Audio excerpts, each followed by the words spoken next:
What up YouTube, Kismas Primary back at you with another WWE video. Something I haven't done one of in a long time. I just thought that this time I'd do something a little different. Mainly due to the fact that, I guess it's been a while since I've really done a WWE related video. I mean, I would have done TLC, but, I'm not sure if I'd mentioned this before, but around the time of Christmas my modem had died. So I was unable to do some stupid dream catcher. I'm getting really tired of this stupid thing getting in the way. But anyway, distractions aside, I thought I'd do another WWE video, which I haven't done in a while. And I thought I would do the new pay-per-view that's going to be on tomorrow night, which is tomorrow night, effectively the recording of this video because it's 11:13 by my watch and 11:14 by my computer. So I'm going to be talking about the next pay-per-view, technically the first of 2013, and the first stop on the road to WrestleMania, the Royal Rumble. Now, the Royal Rumble is probably one of the most crucial elements in terms of WrestleMania, because that determines who's going to defend their title and which one. The rules of a Royal Rumble match, well actually, I'll get to that later. The Royal Rumble has something to do with the start of that road to WrestleMania. It's where current champions defend their titles, new ones are crowned, new rivalries start and or end, and it's just that first step on the road to WrestleMania, which this year is in East Rutherford, New Jersey at MetLife Stadium, which was announced at last year's WrestleMania, which was in my home, and the home of The Rock, Miami. Well, not technically my home, I live a little bit away from there, but anyway, homing areas aside. On to the matches of this event. Now this first one was kind of hard to call, but after a while I did make a decision. Antonio Cesaro versus The Miz in a pre-show match for the United States Championship. Now let me give you guys a little bit of a rundown of the story. This kind of goes back to, or a little bit, how Antonio Cesaro became to be United States Champion. A couple weeks before SummerSlam, Santino had competed in a couple of matches, and most of those times his opponent was Antonio Cesaro, who was flirting with Oksana, who is Teddy Long's former girlfriend, and was a show-off saying he could speak like 5 languages. And he was capable of defeating Santino twice in a row. So Teddy Long looked at him and said, if you now qualify to be #1 contender for Santino Marella's United States Championship. And, of course, he got distracted with his Cobra, got smitten with Oksana, and he got pinned 1, 2, 3, and now Antonio Cesaro has the United States Championship. And several people have tried to take the thing from him. Some people have beaten him in non-title matches, but still, he's held the thing ever since. It's kind of getting on my nerves. He needs to lose that thing. He does not deserve to have a championship. The Miz, I kind of prefer of him having the Intercontinental Championship, but it's better than nothing. But still, I much prefer The Miz. Now, this one was also a hard one to toss up, but I'd rather beat this team than the other one. Team Hell No, Kane and Daniel Bryan, versus the Rhodes Scholars, Cody Rhodes and Damien Sandow, in a tag team match for the WWE Tag Team Champions.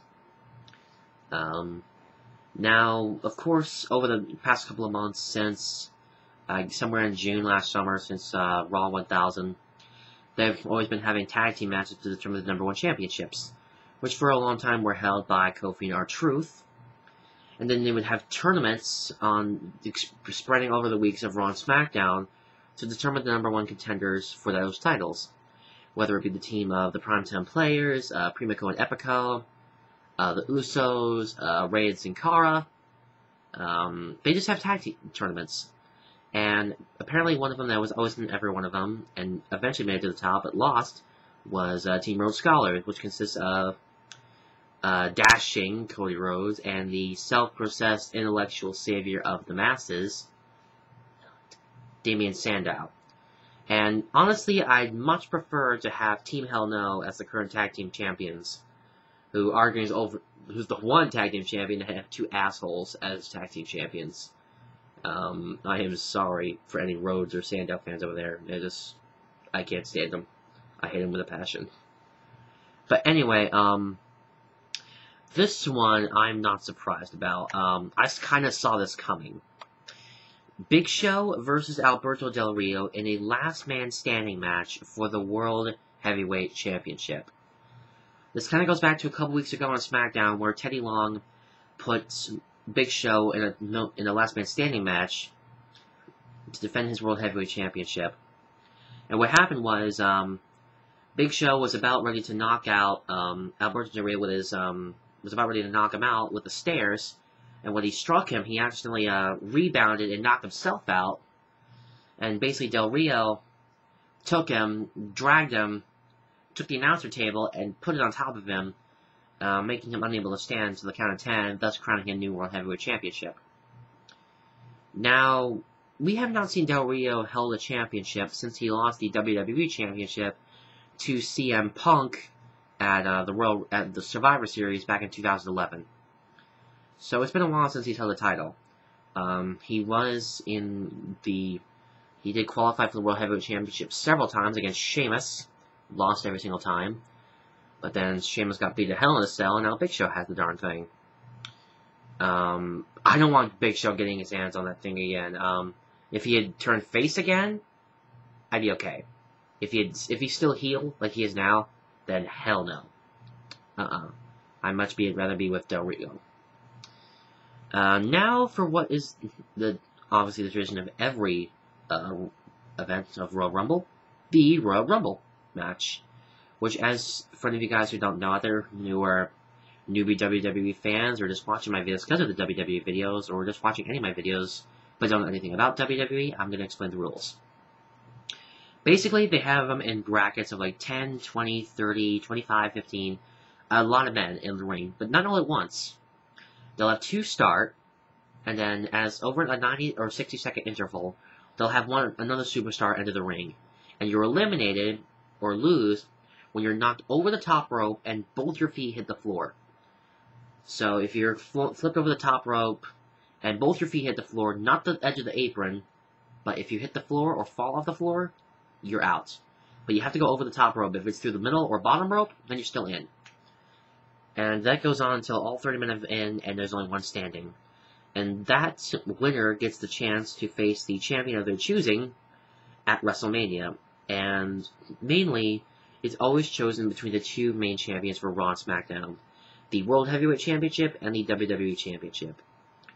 The recent Royal Rumble winner was Sheamus from last year, who chose to face Daniel Bryan for the World Heavyweight Championship and ended up succeeding.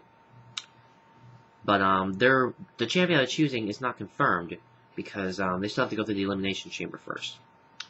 But with every Royal Rumble pay-per-view, there's always 30 men. And effective the recording of this video, 18 of them have been announced.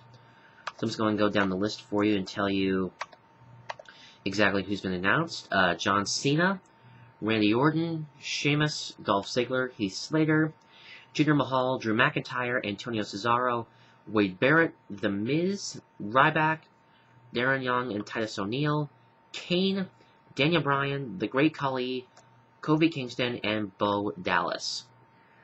Those 18 men have been confirmed to be competing in the Royal Rumble.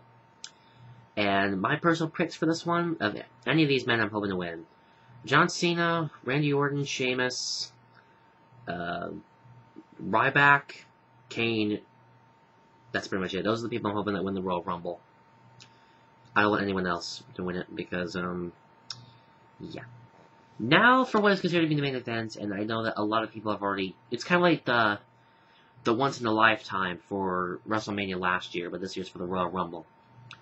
CM Punk versus The Rock for the WWE Championship. I know you're thinking, where the hell did The Rock come from? Well, for any true WWE fans out there, The Rock made a special guest appearance at the 1000th episode of Monday Night Raw, which I watched. And for those of you guys who don't know, he announced there that he would be facing the current WWE Champion for the title at the Royal Rumble. But we didn't know who yet.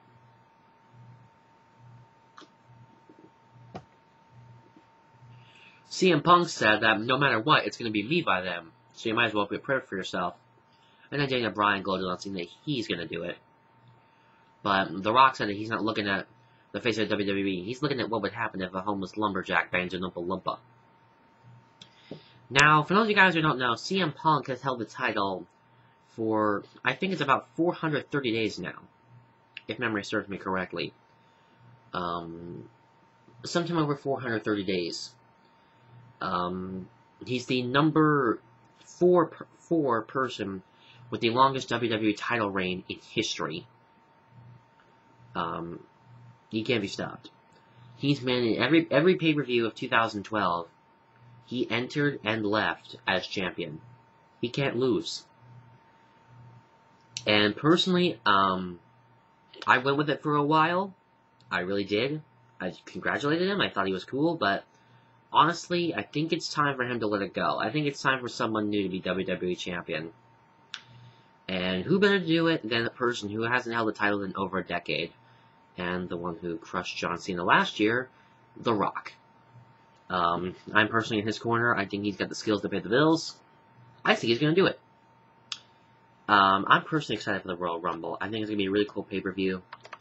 And for any of you guys who are interested in knowing, they have announced the theme songs for...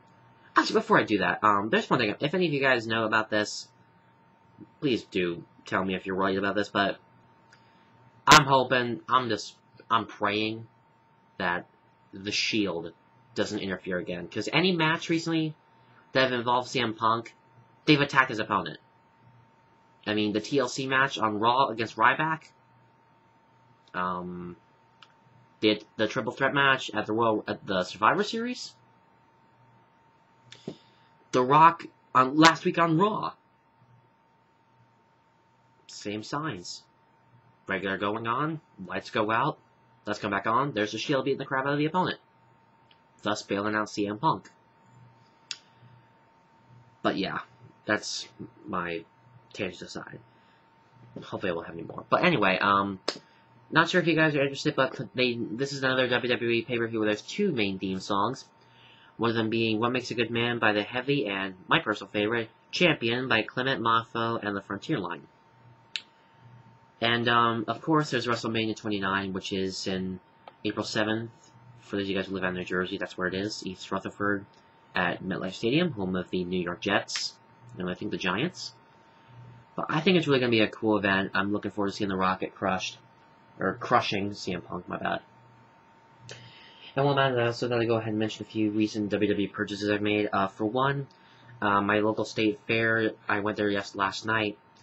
And there's usually this stand that sells these handmade Mexican masks, so I bought myself this Rey Mysterio one. Authentic, made in Mexico. Let's go ahead and put it on for you guys, so you can see it on me.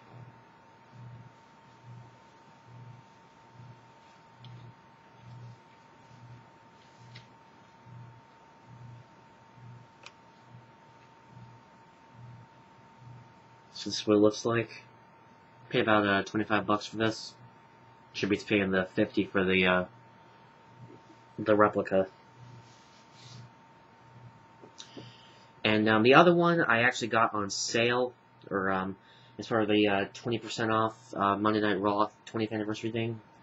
So I bought myself the Rock Push the Pace shirt, Team Bring It, the Rumble, Boots to Asses, Push the Pace. I will be wearing this tomorrow night, or all day tomorrow, to support The Rock at the Royal Rumble. So I guess that's about it. Alright guys, I'm out of here.